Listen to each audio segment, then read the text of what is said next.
జీవితంలో సుఖం అంటే రెండే మాటలు గుర్తుపెట్టుకోండి.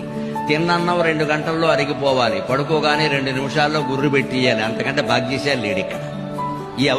ఈ అధికారం అందరికీ ఉందా? ఈ అర్హత మనకి దొల్లి దొల్లి దొల్లి తెల్లవారులు దొల్లిని నిద్ర పట్టలేదు. ఇక్కడ అక్రమంగా సంపాదించాం, అక్రమ సంబంధాలు పెట్టుకున్నాం. నిద్ర ఎలా పడుతుంది ఇక్కడ?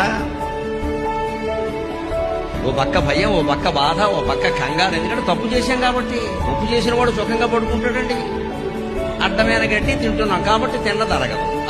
వేళకింత అని పొద్దున్న 8:30కి ఇంత 4 ఇడ్లీలు అల్పాహారం, మధ్యాహ్నం 12:30కి భోజనం, 4:30కి ఏదో ఇంత కాస్త టీ, దాని కింద ఏదో జంతికలో కరకర పరపర నవిలేసి రాత్రి 8:30కి మళ్ళీ శుభ్రంగా వేపుడు చారు వేసుకుని భోజనం చేసి పట్టుకుంటే సుఖంగా ఉంటుంది జీవితం అంతా. 4 అవర్స్ గ్యాప్.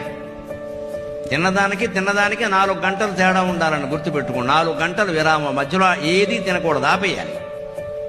8:30కి తిన్నాము అంటే మళ్ళీ 12:30, మళ్ళీ 4:30, మళ్ళీ రాత్రి 8:30. కొన్ని ఓ పావు గంట అటు ఇటు అయినా పర్వాలేదు, మొత్తం టైం టేబుల్ మారిపోకూడదు ఇక్కడ. అలా ఉంటే రాత్రి ఇబ్బంది ఉండదండి.